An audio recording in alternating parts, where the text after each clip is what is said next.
Jaque, você falou aí toda a sua trajetória, contou pra gente sim, como você usa as normas, regras, tudo aquilo que que a ciência mostra pra você qual é o caminho certo, né?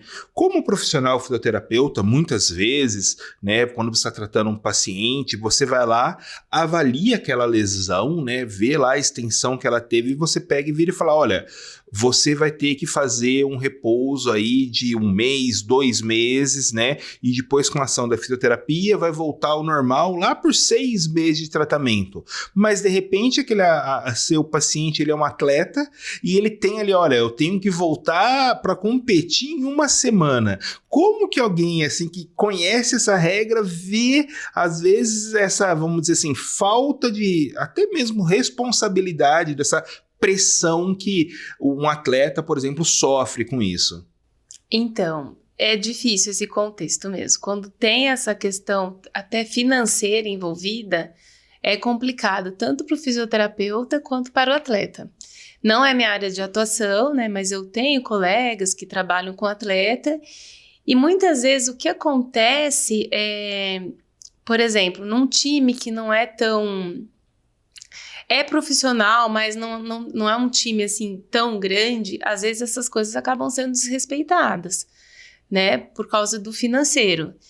E não é uma decisão só da equipe, assim, por exemplo, não é só o técnico, né, que está exigindo. O atleta mesmo, ele acaba tendo essa postura porque muitas vezes ele sustenta a família, então ele precisa estar naquele campeonato, ele precisa receber aquele dinheiro, e daí ele, muitas vezes, pode assinar um termo declarando que ele vai assumir a responsabilidade daquilo. Então ele compromete o tempo de reabilitação mesmo. Isso acontece. São muitos contextos que pesam, né, na vida do atleta. Não é só assim, eu lesei e eu vou ficar 6 meses parado. Então, embora a evidência mostre, né, os tempos certos de reabilitação, nem sempre isso é cumprido, porque tem vários outros pesos, várias outras pressões envolvidas naquilo ali. E não é só uma coisa que vem de cima. Às vezes o atleta mesmo tem também esse comprometimento com a família dele, né, e tudo mais. É ruim quando isso acontece. O ideal é quando os grandes times, né, tem times muito bons que tem fisioterapeuta esportiva e respeita. Por quê? Porque já viu que não adianta, por exemplo, acho que a lesão da LCA. Existia antes um protocolo de 9 a 12 meses. Quando eles reduziram, os atletas lesaram tudo de novo. Então, voltou, a ciência reduziu por um período, por causa dessa pressão que tem de reabilitar rápido, e depois viu que não adiantava, né? O atleta dava recidiva de lesão e retomou 9 meses. Então, assim, isso vai muito do time como um todo, do profissionalismo, não tô lá dentro para te falar, mas assim, existem times que têm esse respeito pelo fisioterapeuta mesmo e acata o tempo de reabilitação, né? Não libera o atleta. Então, por exemplo, uma coisa que acontece, que parece bobeira, mas tem atleta que ele tá com alta performance já, né? Ele já alcançou o alto desempenho nos testes, né? De alto desempenho, tem critério para alta. Mas ele tem medo. E esse medo, hoje, ele determina uma lesão em jogo.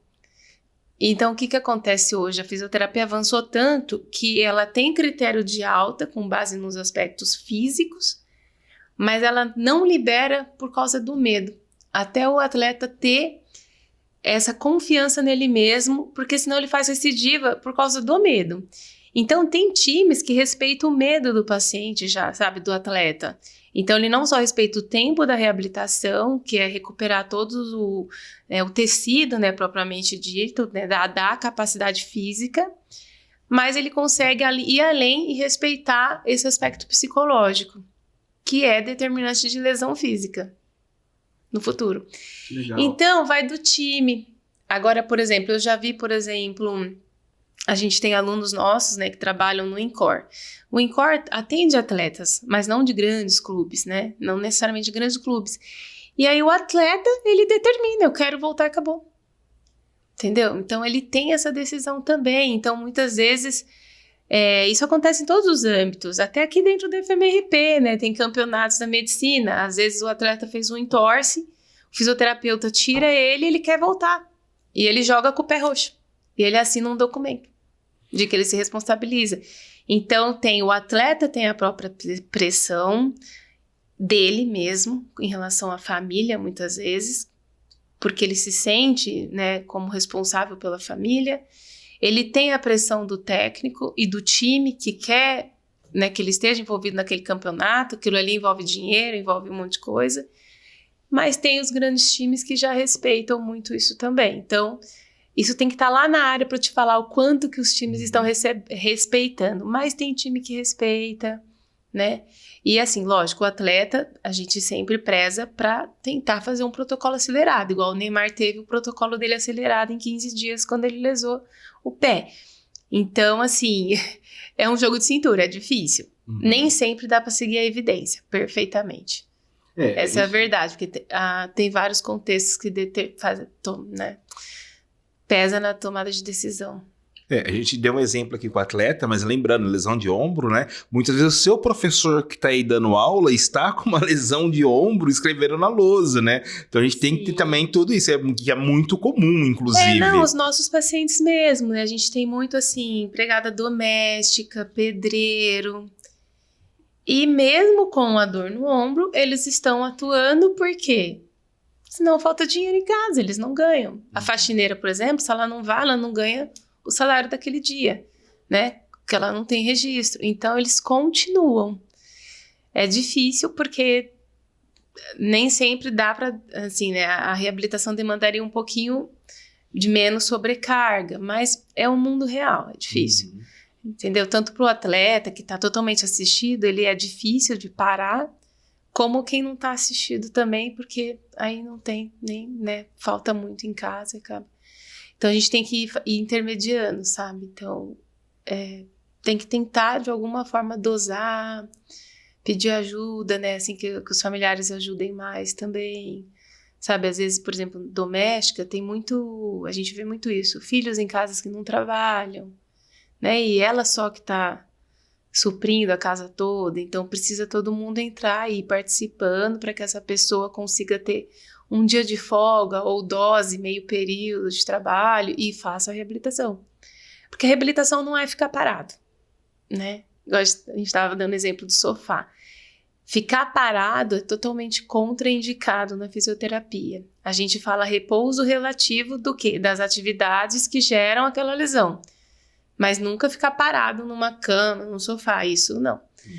Então, a pessoa tem que se manter ativa e fazer a reabilitação com exercícios, que é engraçado, né? Que o paciente às vezes tem medo, porque ele fala, se eu tô me lesando porque eu tô fazendo isso na faxina, agora eu vou chegar aqui e vou fazer exercício? Sim, vai fazer, porque vai ser um exercício para preparar a sua musculatura, a sua articulação para a demanda que você tem fora. Então, o exercício, né, orientado terapeuticamente, ele faz toda a diferença. E aí ela tem que diminuir a sobrecarga do que é lesivo, né? Por um período, assim, que é a fase mais aguda. Depois vai voltando, né?